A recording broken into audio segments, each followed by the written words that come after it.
Hello, this is Arielle from Inconspicuous Bear. I'll be narrating the heroic version of the Xhul'horac encounter in Hellfire Citadel from a Guardian point of view. For tanks, Xhul'horac is actually a pretty boring encounter on Heroic. There's barely anything you have to worry about. It's mostly just making sure you're standing in the right spot and taunting at the appropriate time, and that's pretty much the entire encounter. Throughout the first two phases of the encounter, there will be an ad up as well as the boss. The first phase, which is the fire phase, features I think he's called like Kellyan or something. Basically, is a giant Doomguard looking dude that one of the tanks will have to tank, and the other person can tank the boss. This because each boss each one of the two has an ability or a special ability that does a lot of damage. You don't want them to basically happen at the same time. Otherwise, a lot of damage that needs to be healed, and you need two tanks for the final phase anyway. So, might as well just have one person tank each thing.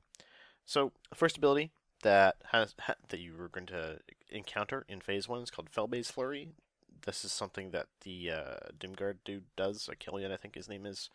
Basically does some fire damage, and yeah, that's pretty much it. It's not anything particularly dangerous. However, it is nice to have Savage Defense up for it if you have your two-piece, just for the increased healing received. But other than that, Felbei's Flurry is not that particularly big of a deal.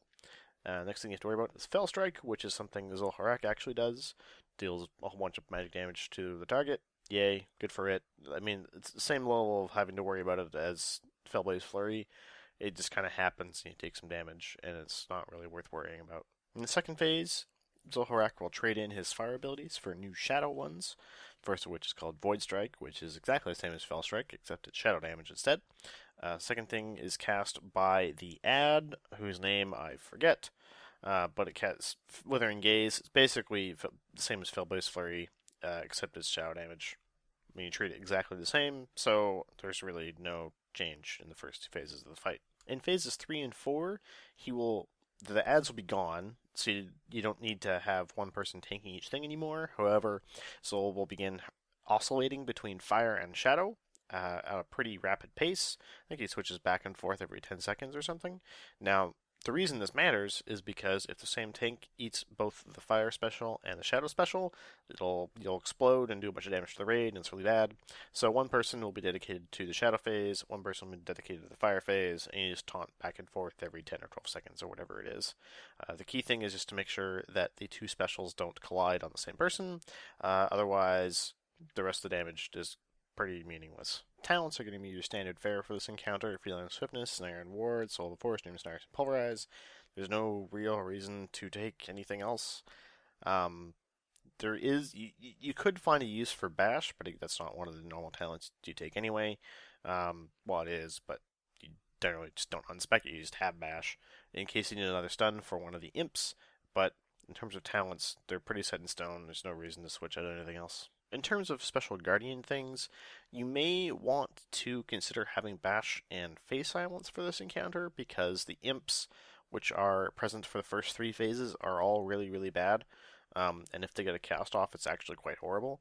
So having extra ways to lock them down is not necessarily a bad thing. Other than that, I mean, you kind of just want to Zerk for when there's some imps, so they die fast. I mean, there's really no other really good way to time it. So maybe use it in like phase 1 and then sometime again in phase 3, or some phase 1 and phase 2 or something, depending on what the timing's like. But not really too much to try and work out in that area. Basically same deal with the tank ring. It's just the tank ring on cooldown. Like the incoming damage in this fight is very not dangerous. Like you're not going to die to it. However, doing more damage to the boss, and especially the imps, is always really good. So maybe when the imps are up, just swap to them to try and get them down as soon as possible, because again, if those cats get off, it's really bad. But other than that, put the boss where the boss needs to be, and that's basically the fight. Hope you enjoyed this video, and good luck in Hellfire Citadel.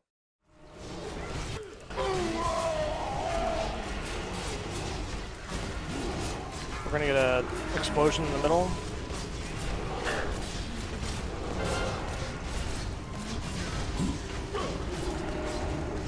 Okay, it's clear. How do you stand? Just fix the boss.